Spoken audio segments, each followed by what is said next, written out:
Okay, so you now have your material in one, you now have all the you now have all the text in one document, just so that if you have this material, you have everything for advanced audit and assurance. Okay, so this evening we're going to continue from our chapter 3, which is the rules of professional conduct, and we are now going to answer questions from where we stopped last week. And as time permits us, we go into our professional responsibility and liability. Okay, so let's just keep it.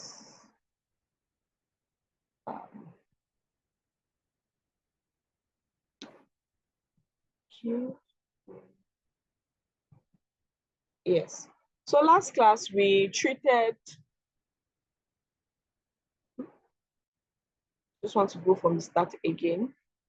So last class we started our chapter 3, which is the rules of professional conduct. We talked about the fundamental principles that govern us as accountants, and that acronym was COPY: confidentiality, objectivity, professional competence and due care, professional behavior, and then we had integrity. Independence is usually referred to as a standalone concept. And yeah, so we moved on from that and we started to talk about threats.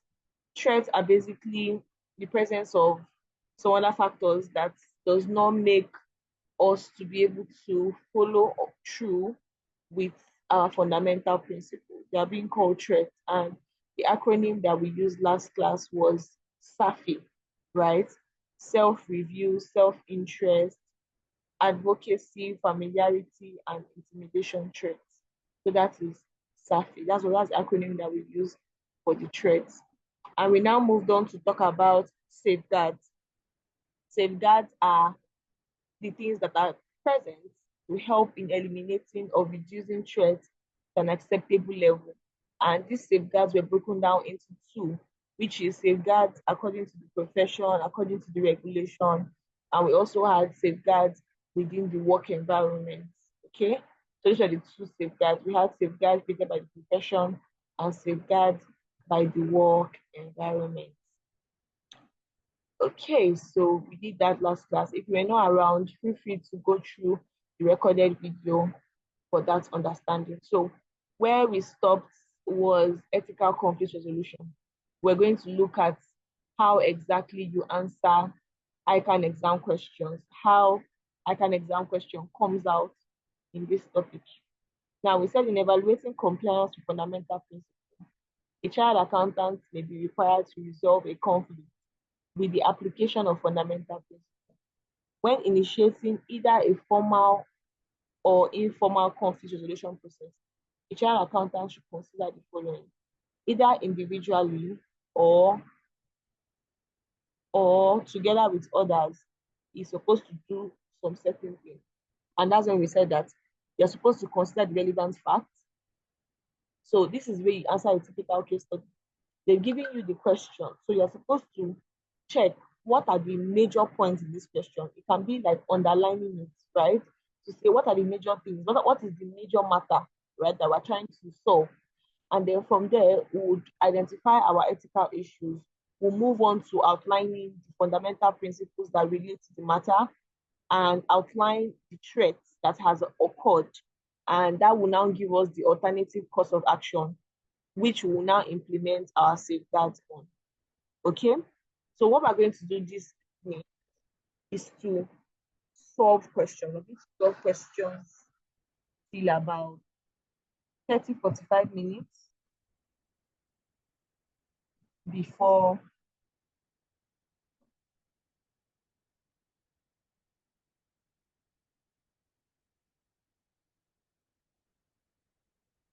we move on to our next chapter. Okay? So I'm highlighting the analysis of the past question that I had sent before so that we know where I'm seeing the questions from. Okay? So we're going through rules of professional conduct, and you can see that it is an almost every direct question. It is an almost every direct question. It typically comes out every direct. So we're going to do that for the next 30 minutes, and by 7:45, we'll move to our next chapter. Okay, so um,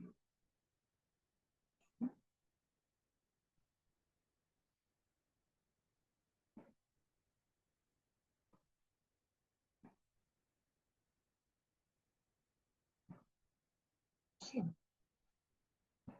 So 2014, November 2014, and we're looking at question 6.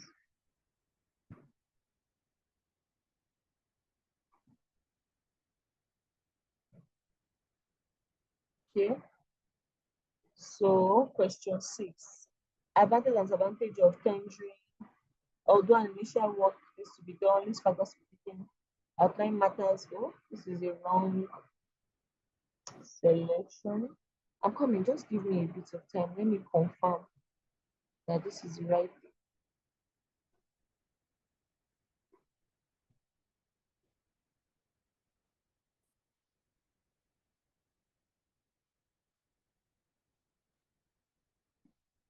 So let's do May 2015 question 4.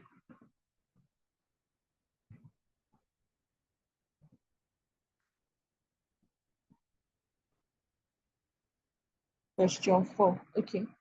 Please confirm you can see my screen. I think everybody can. Explain why you think ICAN fundamental principles are so important to auditing.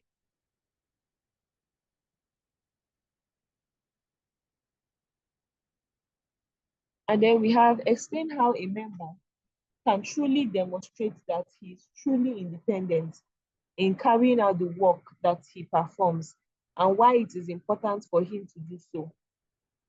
The C part says, set out the circumstances under which it is permissible to disclose confidential information. I think we can add that. Let me look through the room. Chidima, what are the exemptions to confidentiality? We did that last week. What are the exemptions to confidentiality?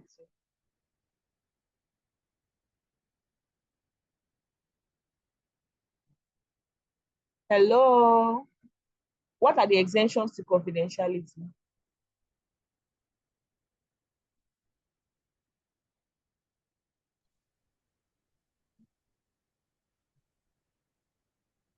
Do I have a class? Am I speaking to people? Can you hear me? You have a class, man. Yes. Yes. Yes, but nobody is responding to me. Okay. I said we did it last week. Or do you want us to? There's no problem. I just like to show students. Okay, so although I respond joined to very late. legal requirement. Okay. It's an 8 marks question. So we need a minimum of 4 points explained. That is the minimum. Okay, one of the exceptions to disclosure confidentiality is when the law requires that you should disclose the information you have obtained from your client. Okay. What else? Required by the law. Money laundering, where money laundering is perceived, I think there should be a communication to the law enforcement agent. So it's called in the event of non-compliance with laws and regulations. So when there's non-compliance with laws and regulations, NOCLA, things, money laundering, human trafficking, things like that. Before you even start to tell your clients, you're supposed to adequately report. But there are other cases now. What are the other ones? What are the other ones? Or is it too early for me to be asking questions?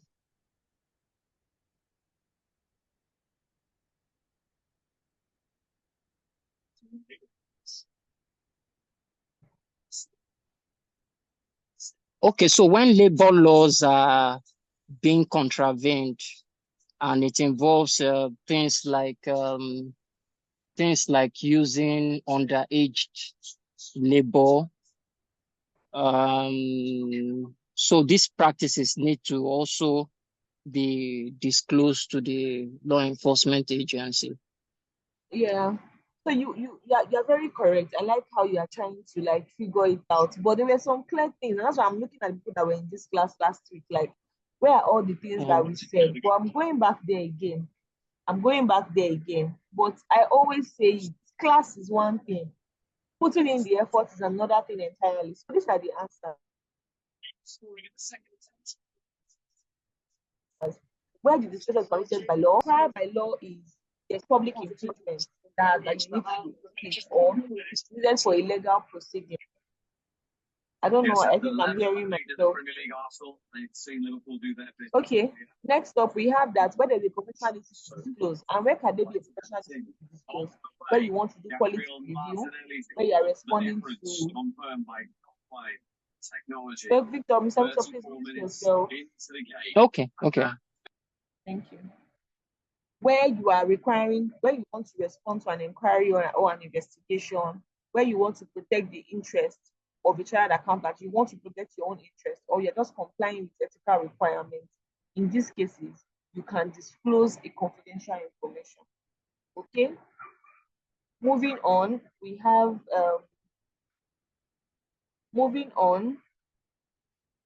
let's move to another diet. So the A and B are also part of the question.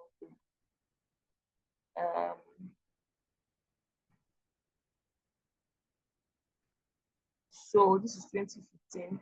Let's do May 2016. May 2016, question 2 now. Yeah, so these are the kind of questions I was looking for. So please, let's focus. Comment on the need for ethical guidance for accountants on money laundering. I think Mr. Italy already took that with you guys, right? Have you guys done money laundering? You should. You did it last week, Sunday, right? Okay. So moving on, they said you are the senior manager in Nnamdi & Co., a firm child accountant in Nigeria. Recently, you have been assigned specific responsibilities for undertaking annual review of existing clients. The following issues have arisen in connection with 3 clients. Number 1, Nnamdi & Co. was appointed as auditor and tax advisor to Unicorn and Co. last year, and has recently issued an unmodified opinion on financial statements for the year 31st March 2016. To your surprise, the tax authority has just launched an investigation into the affairs of Unicorn on suspicion of undeclaring income. Then the second one, the chief executive of Asan & Co., an exporter of a specialist equipment, has asked your advice on accounting treatment and disclosures of payments made for security consultancy services. The payment, which is aimed to ensure that consignments are not impounded in the destination country of a major customer, may be material to financial statements for the year ending. Asan does not treat this payment as tax deductible. Your firm has provided financial advice to an industry for many years, and this has sometimes involved your firm in carrying out action on their behalf. The eldest son, Verin, is set to take up position as a senior government official to a foreign country next month. So they are saying identify and comment on any ethical and other professional issues that this may lead to. So who wants to go first? You are appointed as the auditor and tax advisor. That is a problem. That is you carrying out multiple financial services for one client. And now it has what has arisen is an investigation of undeclared income, right? And you are the auditor and you are still the tax advisor. So you are typically seeing a breach of some fundamental principle. Your independence has been compromised. And of course, that will lead to some kind of threats. We can see familiarity threats. We can see familiarity, we can see self-review threats because you are checking a work that was previously done by you, right? And we can see advocacy threats because now tax authority is launching an investigation, and you as an auditor, you are having to go there to go and defend your client, to make your client look good in the sight of the law, which is not supposed to be a direct responsibility. Then the next one we have is that Mr. Azan is an exporter of specialist equipment, and he has asked for your advice on treating accounting matters. So I think that for this one, it is basically to tell them what the correct posting should have been and whether security services fall under tax deductible allowances or not. Now, this third one is where we are seeing more of our chapter 3, where they are saying that you've provided financial services to somebody for a long number of years, and these are sometimes involved, like you have provided services to their family, and sometimes you have involved your firm in carrying out transactions. So basically, there's over familiarity already. And that's why the eldest son is going to take up a position in the government. I want to actually even know what the problem is with this. What is the problem with the eldest son? Let's read through the answers together. Comment.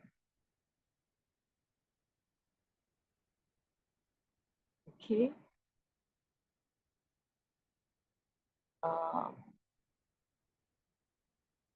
Okay.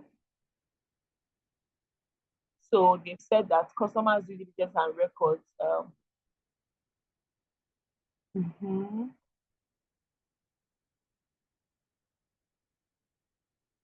Is a reputational risk you are associated with the person because he's a politically exposed person. The auditor can choose to decline to act for the family or for Yemi. If business relationship continues, senior partner should be approval should be obtained for any transaction carried out on behalf of the family. So I think this is the most likely the old pack or something. So they're basically just trying to say that there's an over familiarity that has started, and you need to now be evaluating your independence to check that to some certain to a large extent you are still independent when it comes to that particular client. So please, you can review all these things as you read, right? The only time that it is wrong to look at the answer is when you're in the exam hall. Before then, if you see a question, you're not sure of how to go about it, go to the answer and read it out. It is not wrong at all. So we said, as an audit manager in the Big Four, you are, see, November 2016 question 2 now. Somebody. Can everybody hear me? Can you hear me? Hi, everyone. Yes. Can you hear me? Okay. I hear you, but it's not clear. Oh, Chidima, please confirm that you can hear me. I can hear everybody clearly.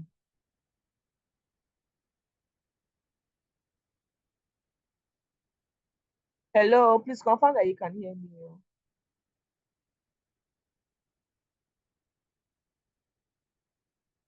Hello, can somebody confirm that they can hear me?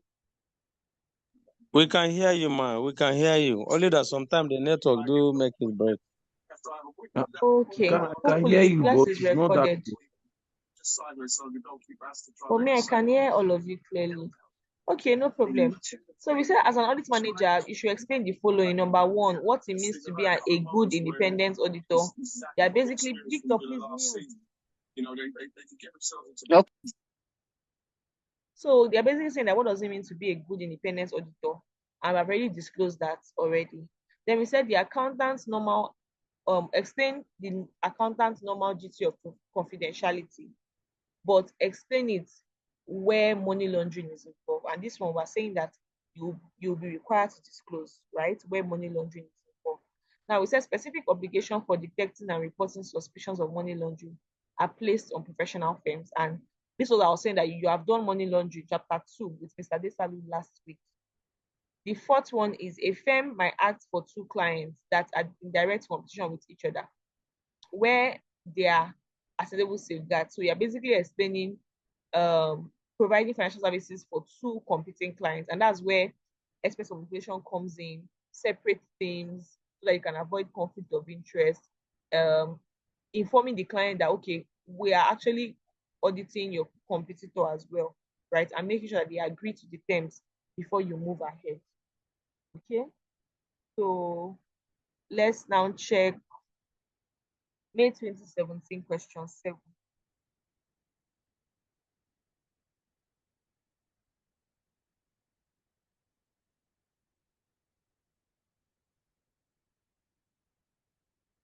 Question 7. Now, we said the need for an auditor's rotation has been a topic of discussion. Auditor's rotation, this is current issues, not this is the wrong selection. Let's move to May 2018 question 4.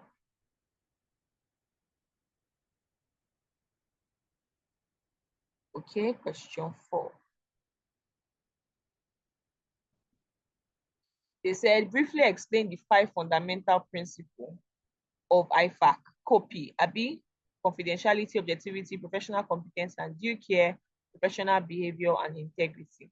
Then they said you should explain independence of mind and of appearance to the staff. Explain independence of mind and of appearance. How this staff should explain independence of mind and appearance to us? I think we already did this last class. We did this particular question last class, didn't we? Hello, did you do this question last class? What is going on? You guys just connected to class. Nobody's responding. Faith, are you in this class?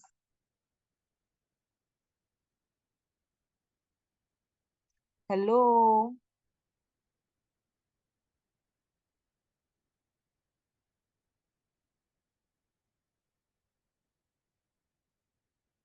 Hello, can you hear me? Yes, we can hear you. Yes. Yes, but I ask questions and nobody responds. Okay, do you want me to teach and not ask questions? I should just teach and deliver and move on. Is that okay? That's fine. We can just move to chapter 4. Hello, Is that hello, okay? hello. I can hear you. Can I answer the question? Okay, I'm Yes, trying you to can. okay, explain independence of mind and independence of appearance to the staff, right? Yes.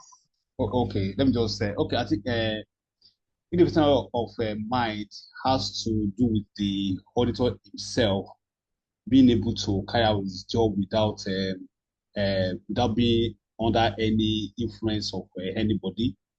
You know, being totally objective and just be able to carry out his job without not being under any threat to his independence.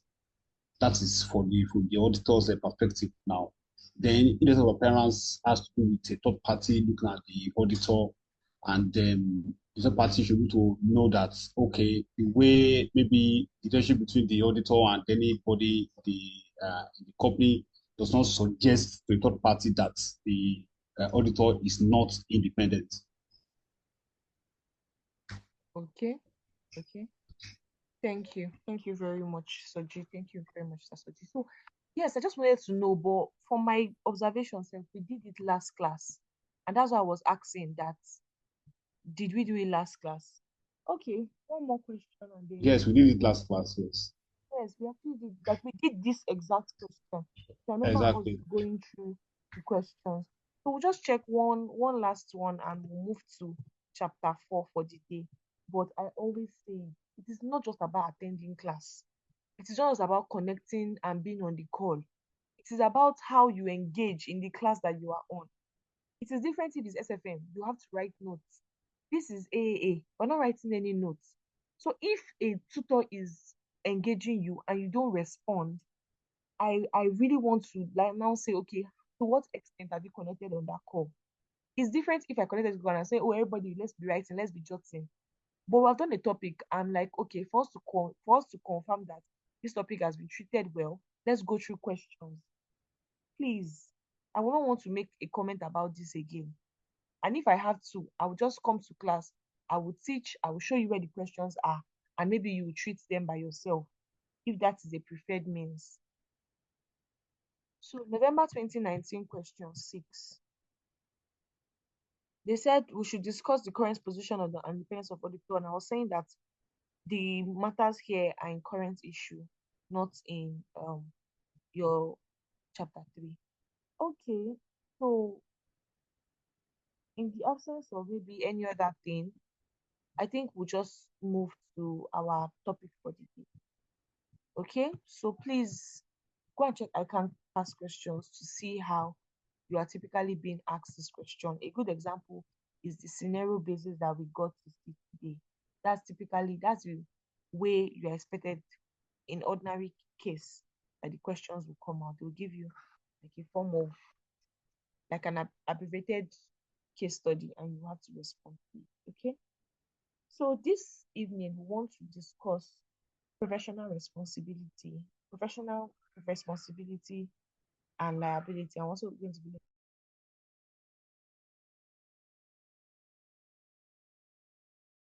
looking at expectation gap, right? And we know that Mr. Aditalo has done chapter 1 and 2 with you. You know what audit means. You know the rights and the powers and the responsibility of auditors. You know the fundamental principle. You know the threats that auditors are being faced with. You also know, to a large extent, how they can safeguard against this threat. And in this chapter, we're basically now looking at the responsibilities and the liabilities that arise if for some certain reasons an auditor does not act in an ethical way. We said auditors are not infallible. They are human here, hence the reason why the law cannot hold him responsible for pure errors of judgment. However, the law requires him to exercise all due diligence and skill that a reasonable auditor would deem fit when performing his duties. We are basically saying on the story to say that nobody is saying an audit is a one size fits all, and because you've audited a client, everything must be perfect. But we're saying that it's just like a doctor coming to treat you, and then people are asking that, okay, did he take the necessary precautions? Did he wash his hand? Did he use the right tools? Imagine they want to give somebody injection, they now carry the biggest syringe, they now used to pierce that person's body. Yes, the injection, maybe the person really needed it, but because of the action or the process that was used, right, it may not allow it may not allow for you to be able to, say that due diligence was used in this case.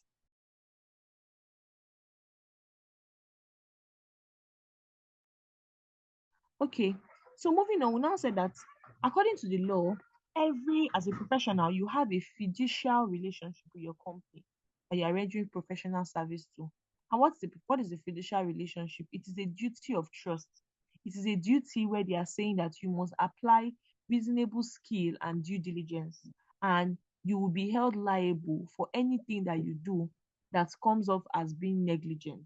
Okay, you'll be held liable for anything that you do that comes off as being what? Negligent. So moved on to explain the statutory duty, saying that a company auditor has to perform his duty with due diligence and skill in every necessary matter. So the thing is now is what is necessary varies for every client. What is necessary varies for what? Every client. It's just like a baby is crying. One baby may be crying for One baby may be crying for food, but another baby may be crying for sleep, right? But are they not all crying? They are crying. Okay.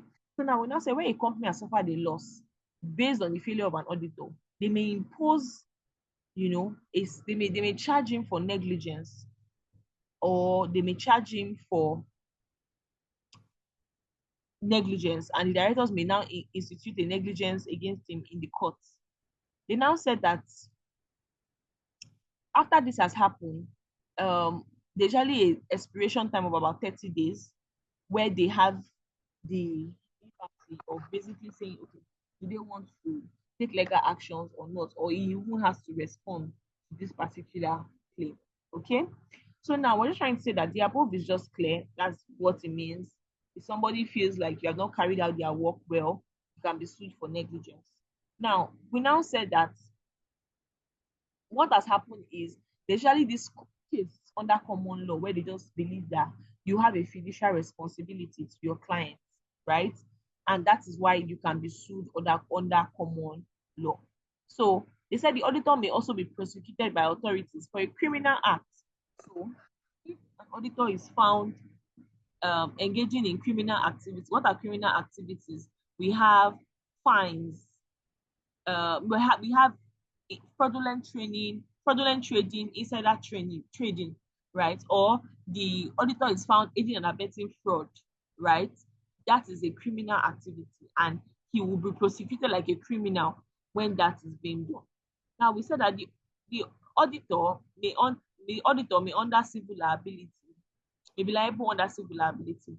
What's civil liability? It is just the law of torts, right? Where you are offending another individual, right? And what is the civil action? Civil action is basically to pay for damages when you have wronged somebody under civil law. Okay, so if somebody has a problem with the work you have done and the person is not engaging you as a company, the person is engaging you person to person, under civil law, you'll be liable for payment of damages. So moving on, we said where a auditor has been recognized as a criminal, what are the words to happen? Where an example of where the auditor may be criminally liable is he accepts an appointment under statutory provision without being qualified to act, where he is involved in fraud or falsifying records or documents, where he is guilty of insider trading or criminal law makes an offense to use inside knowledge for your personal advantage. So if he falsifies record, if he takes a work that is not able to do well, or he's guilty of what? Insider trading. Now, when a criminal liability occurs, what are the offenses? When the matter in case is a winding up of the company, that's the winding up of the company, they've not followed tax laws, there's money laundering involved, or he has given them advice on an investment and then it goes bad. All those things are under criminal liability. Okay, so you are basically putting an offense on the state, on the, for civil liability, it is offense between two individuals, while for criminal liability, it is offense between the state and a person, because you have not only wronged that person, you have also like maybe infringed on their human rights and all of that. So we have civil liability. Civil liability. Now, we said a major threat faced by the auditing profession is the possibility of legal claims against an auditor as a result of negligence or careless auditing under the contract law. What's under the contract law? They said under the contract law, a company has a contract with an external auditor for the provision of services. Therefore, it can sue that auditor if he believes that he's carrying out that contract inappropriately or negligently. Now, we said that what happens is a liability in tort. Liability in tort. Maybe lawyers in the house, they will to relate to this. What is tort? Like I was saying before, it is a civil wrong arising under contract law that leads to claim for damages. This person will say, oh, what you have done made me lose money. You have to pay for damages. You have to recompensate me, right, for this act that or this amount of money that I've lost because of your negligence. Okay. Now we said negligence is an aspect of the law of torts. For a person to make a successful claim against an auditor in tort, there must be some conditions that are satisfied. The first one is that you must establish that the auditor owes the duty of care to you. And this is where disclaimers come in. If you look at the audited financial statements, you will see that they will put that this financial statement is for the use of the management and shareholders of ABC PLC. Will not be liable to any other individual that uses this information and suffers a loss. That is them trying to limit the people that they have a duty of care to. Then we have that the duty of care has been broken, okay, and that the loss or damage must result in the breach of the duty of care. Now, we don't say the landmark decision in this and this, the principle of negligence. So there was a case that arose where they had to emphasize on the fact that before you can say somebody is negligent, they must make sure that the person owes you a duty of care. That duty of care has been broken, and you have suffered a loss because of that breach of duty of care. So you can read this at your convenience. Now, moving on. We said from the case generally, there have been some certain qualifications aimed at helping to determine what constitutes liability to third party. And it's just the same thing. The auditor has been proven to be negligent, a financial loss has occurred, there's been a casual relationship between the financial loss and the auditor's negligence, or there is or there are no traceable cause apart from the negligence, or the auditor had a knowledge or ought to have sought for a knowledge that the documents prepared by him was relied on in a particular context and he did not add it. So the circumstance of each case is important in determining the what? The liability. So let's just move on to. So there are different cases. You can read it as you wish. We're moving on to how can an auditor defend himself when these liabilities arise? Because are we now saying that all the auditor will just keep it and be waiting for people to come and sue him? No, that's not the case. We're not saying that every time the auditor has supposed to leave it so that it can be sued, right? Now we said to be sure if an auditor has been complying with standard and regulation, ensuring quality control, avoiding too much reliance on the client's or third-party representation, obtaining legal advice to help make letters of engagement clearer, drafting disclaimer statements, and taking indemnity insurance, there would have been little need for the question above. But to err is human, they say, and to raise defense is legal, if I may add. The law is sometimes the Nigerian God. We often come across obituaries. It gives and it takes. The following are possible defenses when a lawsuit arises. So let me explain what we're trying to say. They are saying quality control, avoiding reliance on your auditor, making sure that you are explaining or breaking down the content of an engagement letter, using disclaimers, using professional indemnity insurance. All these things are actually the ways that you can mitigate against a lawsuit. But they were now saying that in Nigeria, people still like court case, regardless. So they're now saying that apart from all these ones above, these are the ways that you can defend yourself when there is a real lawsuit. Number one, you have to clarify that there is absence of care. There is no fiduciary relationship with that client. You don't owe that client that level of care.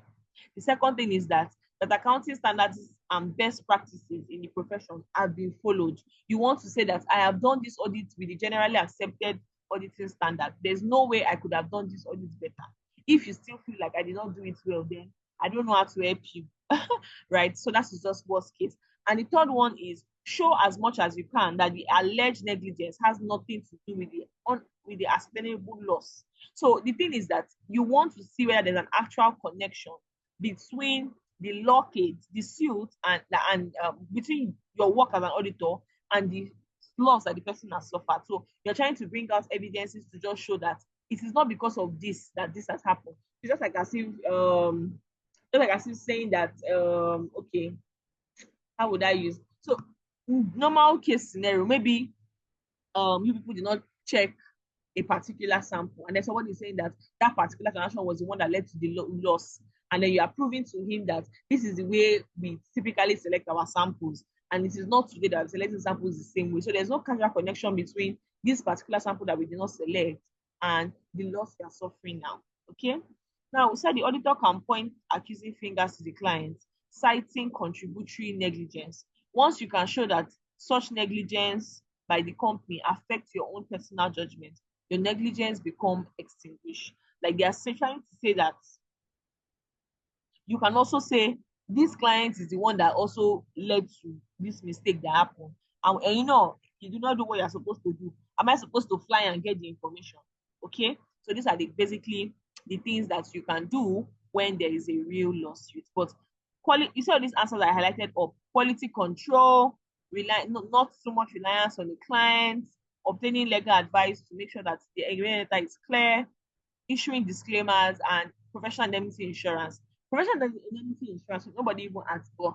Professional indemnity insurance is like insurance, but for auditors. You know how you insure against a risk materializing? That's the same way you carry out your insurance. for auditors against lawsuits arising. Okay. So that takes us to the next part, expectation gap. Please, I don't want to push, but who wants to willfully read for us?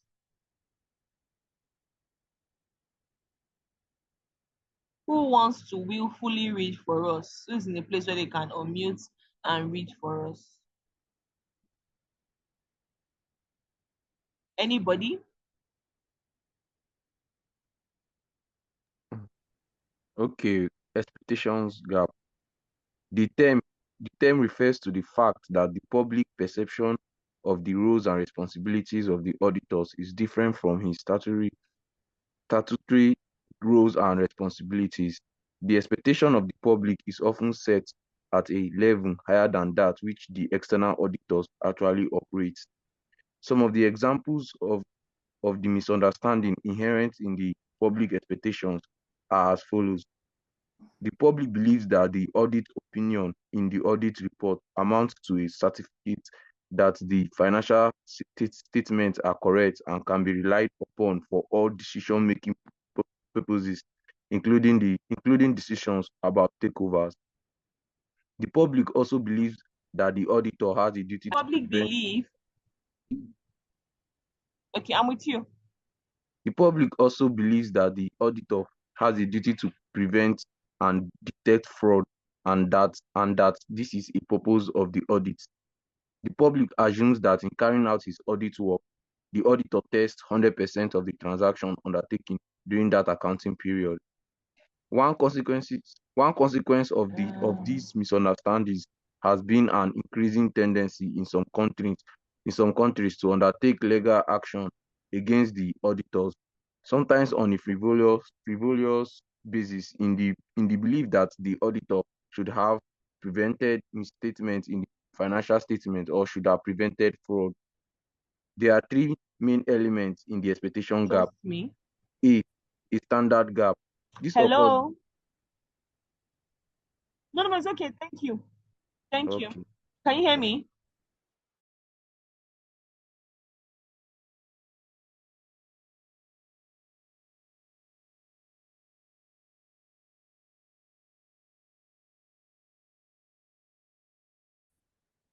Yeah. What's going? You can stop talking. Hello, can you hear me? Yes, we can hear you. I don't know if you talk. Yes.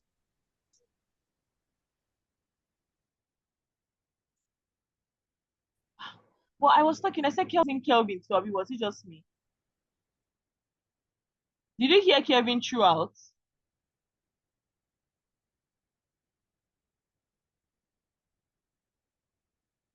Anthony, you have been unmuting. Did you hear Kevin throughout? I just want to confirm if he was from my end.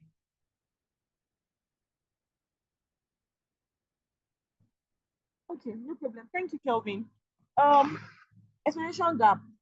So we said it basically refers to the difference between the public perception of the roles of auditors and what his statutory duties actually are. Right? And we're basically saying that the expectation of the public is that auditors operate on a higher level than they actually do, right?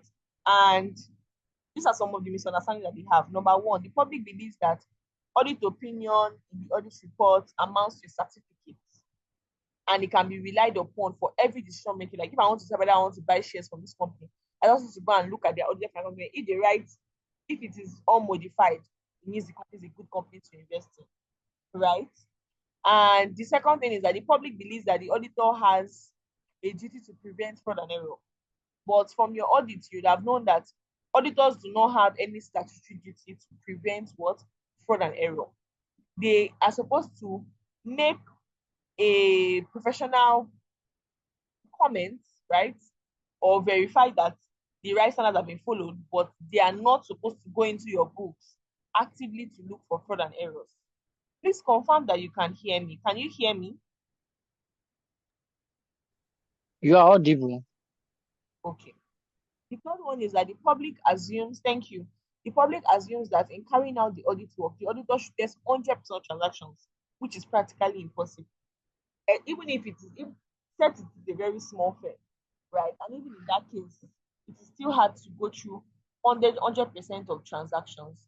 Now, we said one consequence of this misunderstanding has been an increasing tendency in some countries to take legal action against auditors because just believe that, it's sweet, I'll just drag this, right?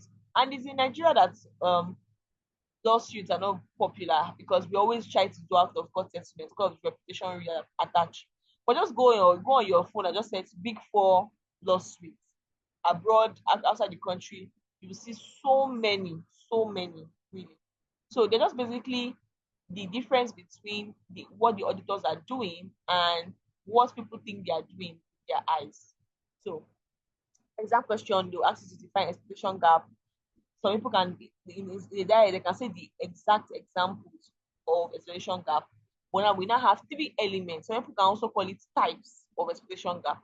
We have three elements or types of expectation gap. The first one we have is the standard gap. What is standard gap?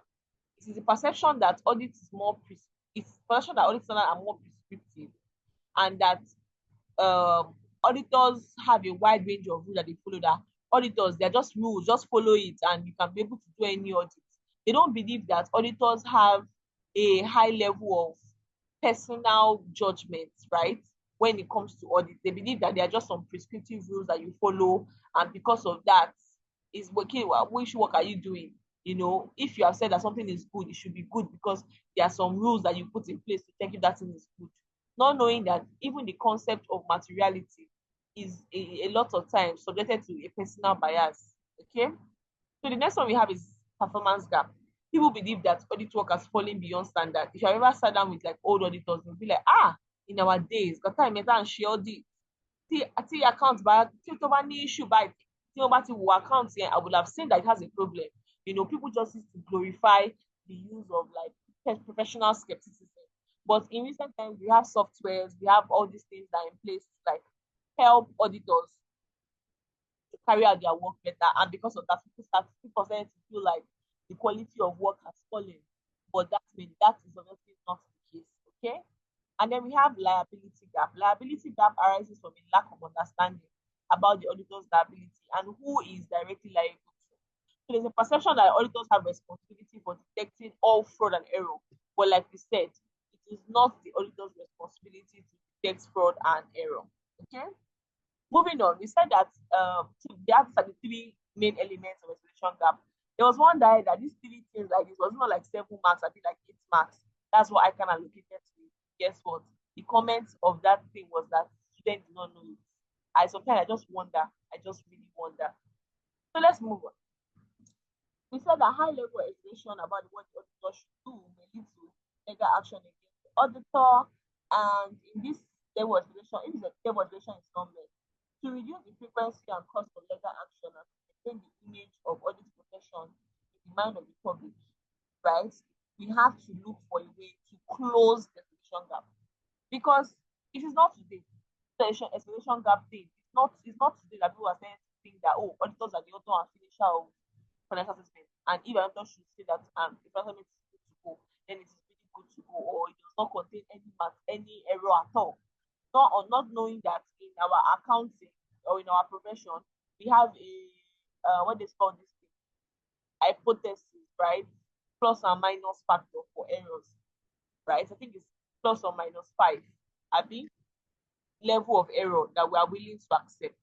So, in responding or in closing the explanation gap, we have to look for a way to respond to the explanation gap.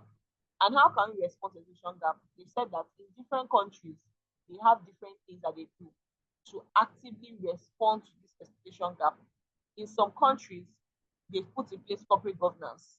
So we'll be highlighting the answer. Let me change the color so that in some countries they've used corporate governance, and corporate governance is actually very strong when you want to try and use it to close the explanation gap. Let me use an example. Before now, we know audit committee. Now, audit committee used to be equal number of shareholders and directors, right? 3-3. Now they've switched it. I think it's around 5 people. We have 3 shareholders and 2 non-executive directors. They are removing executive directors from the picture because one of the explanation gaps is thinking that audit report is to management, not like when you are auditing, you are doing it as an advantage to management. And these guys are like, no, it's actually for your advantage, but doing it for shareholders to make sure that your investment is actually protected, right? So that's one of the special gaps. So it's good that we're emphasizing on corporate governance, which is separating ownership from control. Okay. Now, we said the second one is that the audit report is addressed to the owner of the company, not to the user of financial statements. This is what explains our use of disclaimer. Okay, where we say this financial report is for the management and shareholders of XYZ. We will not be liable for any other person that uses information and suffers a loss. Okay, that is the use of what disclaimer. Then we said in the context of auditors' liability, some countries such as UK allow the auditors to include an additional paragraph in the auditor's report after the opinion paragraph, disclaiming any liability that may arise from the use of the report by other persons other than to whom it is addressed. However, this is not the case in Nigeria. So our own, we typically put it at the entry point. You guys are professional students. You are doing case study. Abi, are you doing case study? How many people in here are taking case study?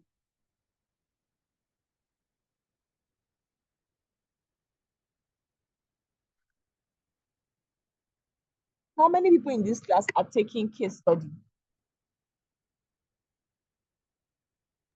I'm taking. Okay. So have you done any class on case study? Yes, ma'am. Have you guys done any class? Okay, so you have looked at the first page where you issued the disclaimer, right? Not really sure. Okay. You would as you move further. Okay. So another way to that is responding to situation gap is that many companies now publish their annual reports on the website.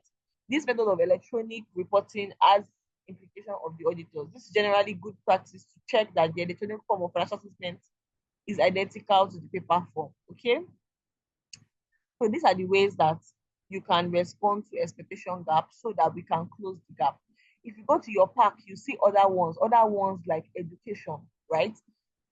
It is good to educate the user of the financial statements on what really the auditors are doing so that they know, okay, that these are the things that are their responsibilities, these are the things that are not their responsibilities. I think another thing is also clear communication. So in your AGM, in meetings where you have your shareholders, keep re-emphasizing, right, on the things that are your responsibility and the things that are their responsibility. Another way to like close this education gap is also to have a very clear letter of engagement. You do letter of engagement in your practice management. I think that's where you should move to maybe tomorrow with your class with Mr. Desalu. So a letter of engagement is basically stating that, okay, it's a culture that shows that you people are in agreement, right, to enter into a professional and client relationship, and it will outline your function as well as the other party's function in this case. Okay, so that is what also some of the things that you can think about when you are saying that you want to respond to an expectation gap, you want to close an expectation gap. Okay, so it's not an exhaustive list. That's what I'm basically trying to say. Moving on, we said that fraud and error. Fraud and error. Fraud and error. I'm moving into fraud and error.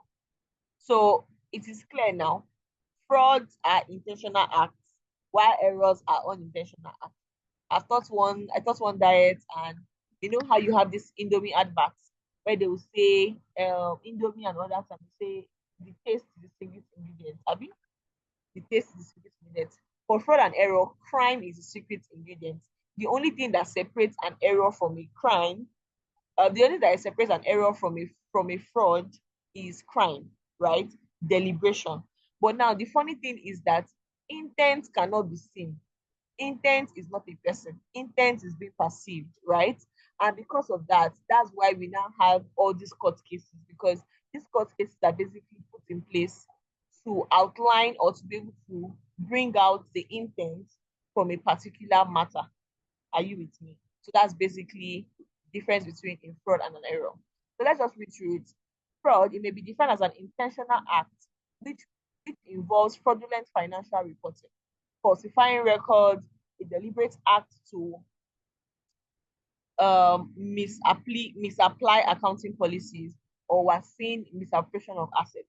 Those things are fraud when it is intentional. while an error is an unintentional application of accounting policies, oversight, unintentional clerical mistakes, or unintentional misrepresentation of facts. These ones fall under what? Errors. Moving on, how do we detect or prevent errors? There are clerical errors and there are errors of principles. What are clerical errors? Clerical errors are like errors that may be wrong posting, money received from Microsoft, credit to Siemens account, this type of a clerical error, right? We can classify clerical error as error of commission, error of omission, competitive error. This is taking us back to BABS, Sabi, taking us back to financial accounting, FAPD foundation. So error of commission is error of omission. You have totally removed that error. You have totally removed that particular transaction. Error compensating error is that you have done the duplicate of the error, so it has made it close out, right? So all these things, nobody will come and ask you what error of commission, error of omission, and compensating error is in AAA exam, but it is just important for you to know them. You said error of commission. These are errors due to wrong posting, wholly or partially. For example, 5,000 naira is paid to Microsoft for the supply of window program, and the same is recorded in the cash book. While posting the ledger, Microsoft account debited by 500 naira. This may be due to carelessness of the accountant. Most of these errors of commission are in the trial balance and can be identified in the routine by routinely checking the book. So it is a mistake in the figures. Okay. Now, error of commission omission is it has been fully taken out, like it was not recorded at all, and it will not affect the trial balance. And we have compensating errors. Compensating errors are errors that, like I said, net of themselves. So on debit and credit side, for example, Sam's account was supposed to be debited with 5,000 naira and was credited with 5,000 naira. Similarly, Sita's account was supposed to be credited with 5,000 naira and was debited with 5,000 naira. So because the errors are on two ends, it will nullify each other. So and now they said unless investigation is taken, it will not affect the trial balance. The trial balance will still balance. Okay, this brings so many memories of financial accounting, BABS. Okay. Now, the second error we have is error of principle. We said that while recording transaction, fundamental principle may not be observed, right? And maybe like overvaluation of the closing stock, incorrect allocation of expenditure between capital and revenue. And such errors will not affect the balance, but to affect the profit account because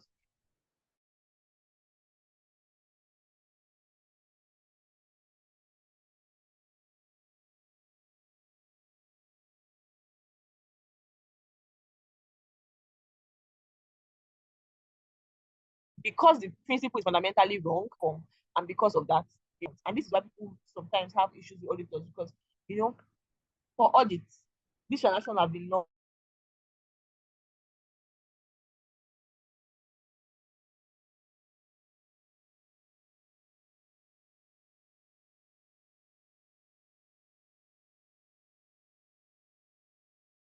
gone. They've happened like a year ago, and then it feels like auditors and get money detection and detection of fraud. Frauds are committed intentionally and then deliberately. If it remains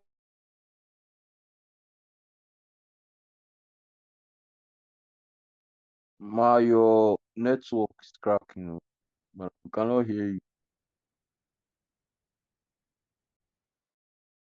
undetected, it could affect the opinion of the auditor. When it even comes to fraud and saying that there's something that is wrong and management is not agreeing based on if there's a limitation in scope or the disagreement management. Okay. Now we said therefore it's necessary for the auditor to exercise utmost care when detecting such fraud. It can be committed by top management. I generally believe that when it is a substantial amount of money, somebody in management is involved.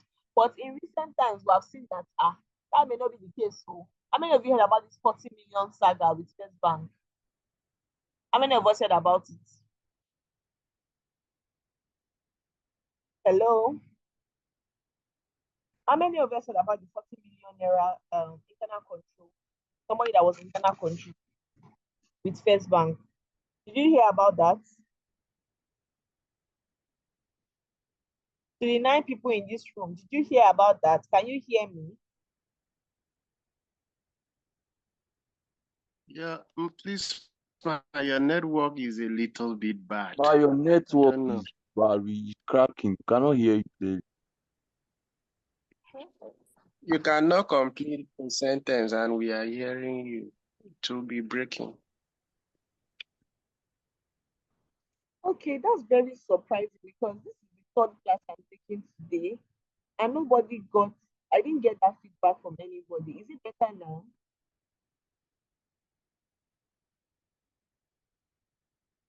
Is it Man, better now? it's still the So I can same. It's just actually hear going up. hear you very clearly. I can It's going actually off hear you and Tell, very coming. clearly. She's tell me going you off and can, coming. eh? Man, like your voice is going up. Like it is clear as if you are increasing and coming down, decreasing. I don't understand. Ah, but who said they can hear me clearly? Yeah, like sometimes, like we hear you, like we hear you clearly, but then all of a sudden, it will go back to being low again, then to come back up again. Then at a point, it will just stop talking. Like you just stop talking. Then, but it's not as if you stop talking. Just like the network is breaking, then you come back Okay, again. so should I consider leaving the call and joining again? Would Yes, I that think you help? should do so. Yes, yes, I think you should do so. Okay, let me leave and join again. Can you see my screen? Yes. Okay. So I was saying that when it comes to fraud, okay, what we're looking at or what we're working with is basically the intentional act to commit an error.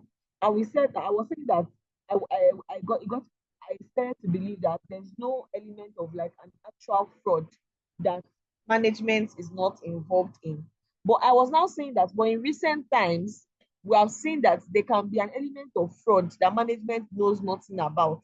And I was using the whole first bank back and forth as a point, okay, that it was an internal control person, right? And we're even seeing like other type of frauds where top management is not involved and it is still going on. But the typical big or large fraud, they will tell you that somebody in management is usually involved, right? For that kind of transaction to go on smoothly.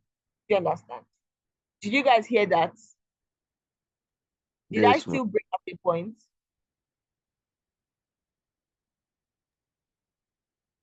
Okay. Okay. So let's move on. And fraud can be any of these: misappropriation of cash, misappropriation of goods, falsifying or manipulations of accounts, window dressing, secret reserves. Now, and they went on to now break down all these frauds into tiny bits. Okay. So we're just going to look at the ways in which records are being manipulated. And either there's an inflation of the accounts, they are writing off excess bad debts, you are overvaluing your stock or undervaluing it just because you want to reduce the asset value or something. You are charging excess or less of depreciation. That way, will tell you that when you even change your method of recognizing the or not recognize the method of depreciation, you must stay high because you cannot just be using the position that favors you. That will not work. Then we start providing for excess or less doubtful debt. You're using doubtful debt as a balancing factor on your excess, or suppressing sales or purchases, or showing fictitious sales or purchases. Just the bracket name for all of this basically creative accounting. And you'd have done creative accounting in your FR. You will still do it in your CR. Can you guys hear me? Okay. So all these things are basically fraud. And I'm saying that the major difference is basically intention. If we're able to establish that there's an intention to actually carry out the fraud, then that is a problem. Okay. Now moving on. Let's talk about window dressing. What is window dressing?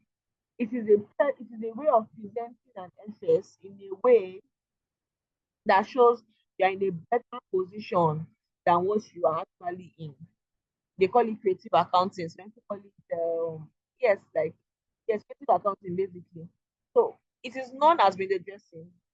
What are the reasons why people do window dressing? Because they want their shareholders to have confidence in them. They want to obtain further credit. they want to raise their share price in the market by paying higher dividends so that more shares can be sold, and they need to show that they are in good light, when in actual sense they are not necessarily in good light. They want to attract prospective clients or shareholders. That is typically the case of window dressing, basically to look better than you are, right? You want to look better than you are in your books. So we have secret results. In secret results, accounts are prepared in such a way that they disclose worse picture than what they are. And let me give you an example. Like, they'll tell you that maybe you now, you're a manager, you're a new manager that came on the job, or you came to work somewhere, and then they had 10 billion naira in fraud. In the first year, you reduced it to 2 billion naira. Everybody was now clapping for you. Or you reduced it to 5 billion naira. Everybody was not clapping for you. In the next year, you're now profitable. You got like maybe 100 million. Instead of showing 100 million, you now say, okay, let's reduce the fraud again. Let's reduce the loss again. Let's remain 1 billion. So that if the third year comes and I don't make any money, it will still show that I'm still working. So that is still something that is wrong, because it's a secret reserve. You are keeping money. You are concealing the true position of the company from your shareholders or from your competitors in quotes. Or you are doing it to reduce personal ability, or you are doing it because you want to reduce the share price so that people will not buy the shares anymore, so that the shares can be bought at a lower price and people will now flock in, and then you have more money. So all these things are usually strategies, right? But they are not the right way because they are unethical. Okay. Now, we said it is very difficult to detect fraud, because fraud are committed by the person in the organization. Like I was saying, they are committed by usually is by top people. I don't know how many of you have seen this movie. Can you guys hear me? Hello, can you hear me? Yes. Okay. Many of you have seen this Very movie. That the guy was an autism. He had autism. And you should realize that man had been calling them to come and check for the fraud and everything. He was the one that was doing it. He was the major operator, right? That was usually the case before now, where usually there's a member of management that's usually involved in this kind of things, and that's why it usually goes that it will be unnoticed. Okay. So lastly, before we look at our past questions, we're going to look at professional skepticism and fraud, because people just believe that auditors are supposed to have their intuitions very high, and if there's anything they should be able to quickly detect it. But like I was telling you, that auditors are just other human beings. So we said the auditor should perform the audit with subtle degree of professional skepticism. How can you do this? The audit team should discuss the possibility of the fraud in an engagement. Have a sit down and say, okay, what are the ways that things can go wrong, right? After, have a discussion with management in place so that you can prevent fraud or you can detect fraud if it has occurred. Then, risks or possible fraud should be identified and possible impact should be evaluated. It's not like thinking ahead, thinking about the things that can go wrong and looking for risks that mitigate against them before they materialize. Then they said all these procedures should be designed to obtain evidences that fraud which may impair the financial statement has not occurred. Okay, and this is where we have even the work that we do as auditors. It is like saying that I'm trying to reduce the extent to which there's a possibility of fraud, not that I'm saying that there's no fraud at all. You understand? That is basically the difference. Okay. I want us to think it's not a very apt chapter, so we'll just look at the times it has been asked. Expectation.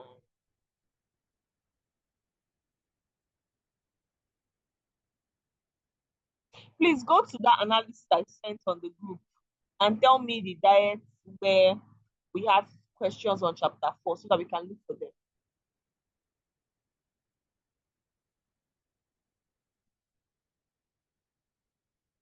Is somebody listening to me?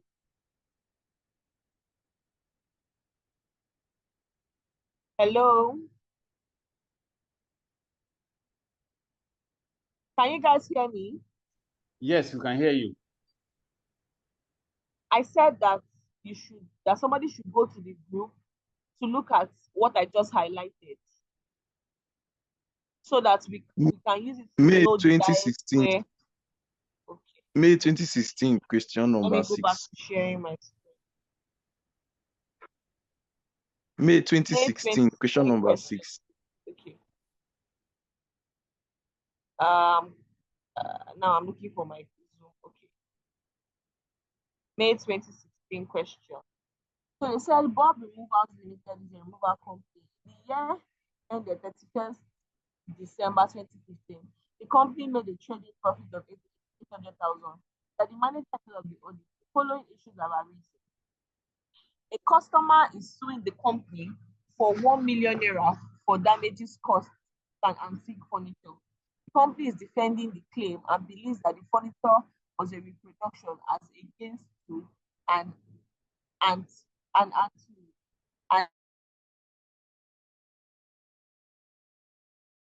therefore worth only 100,000. Number two, a balance due from the manager in charge of the audit. Okay. Number two, a balance due from safe storage in respect of some contract work of 300,000 has been outstanding for over 6 months. Your firm has asked the Bob Removers accountant not to write to safe storage for direct confirmation of this. As the latter company objects to such letters, they have been assured by the accountant that the relationship between the two companies is good and the outstanding balance will be paid. God, I beg. Next one.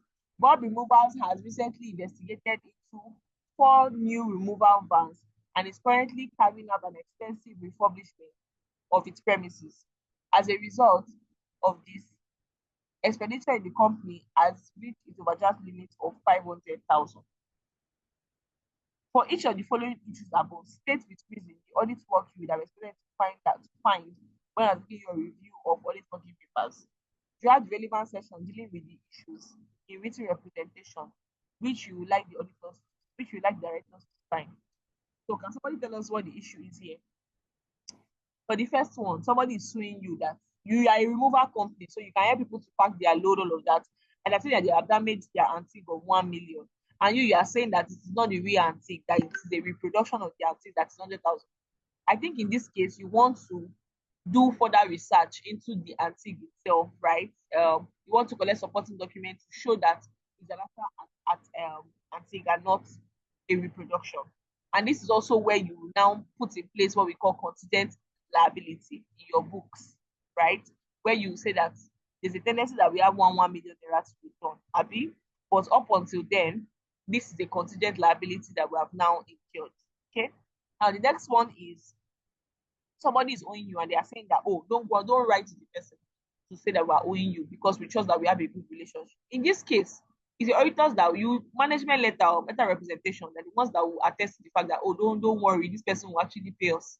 So because you need support document to show that we actually tried to reach out to this person, but management said that we should not reach out to this person because 300,000 naira is material if your profit is the overall of 800,000. Do you guys get my point?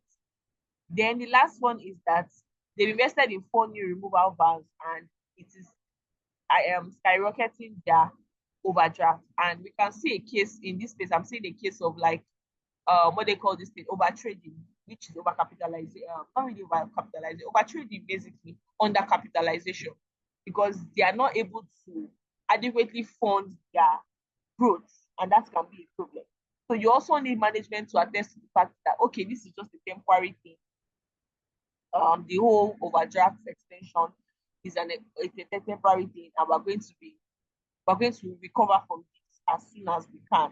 If not, we're seeing indicators of a going concern problem. Okay, so yeah, that is basically what you're supposed to write in this question. So can you give us another diet?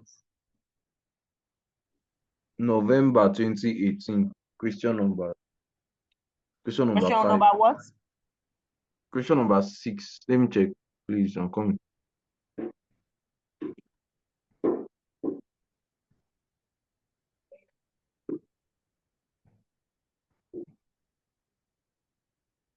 Is this 6 or 5? Can you confirm? 5.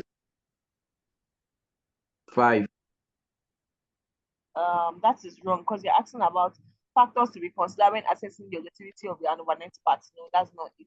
It's not where we did. Most likely a wrong classification. But there's another one. May 2018, question number 2. But you wrote, but in that November is question number 5. But then there's another one, May 2018, question number 2. Okay. November 2018, question number 5. November. Yes, yes. Oh, this is May. So let me go down. Question 5. Because they are really wrong, just in few cases. So they say you should define the term professional skepticism, identify where professional skepticism is necessary, and the 3 ways. This is not what professional skepticism is, but professional skepticism basically means questioning mind, having a questioning mind. Now, for the stages where the professional skepticism is used, you use the professional skepticism at all stages, from the introduction to the completion of the audit work. You don't trust anybody when you are doing audits. So typically, professional skepticism is applied at all stages of our professional work. And then we have discussed 3 ways where you apply professional skepticism. Just as an example we just finished, you do secularization, right? That is you apply professional skepticism.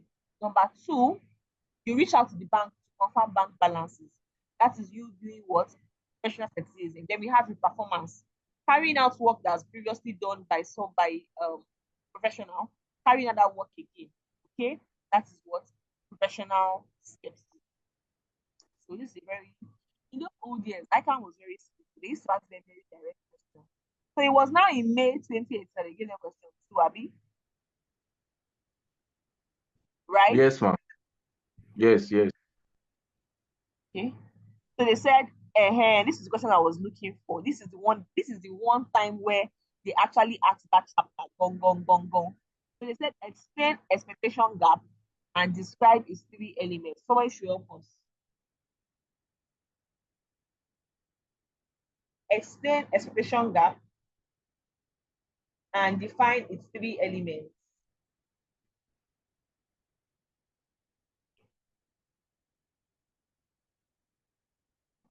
What's expectation gap? Oh yeah, now let's be fast. We just did this now.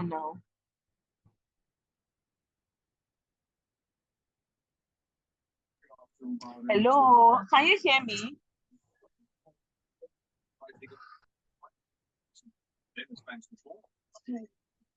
Can you guys hear me?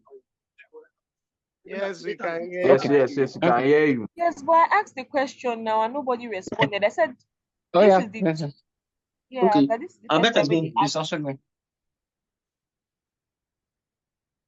Okay. All right.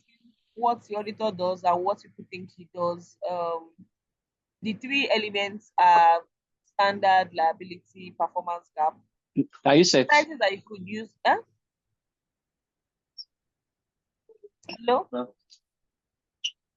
Strategies that you could use to close invention gap: education, communication, use of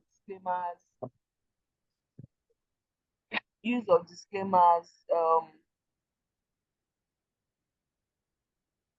corporate governance, auditing reports stating that you're only liable to use of the financial statements, and an opinion paragraph that indicates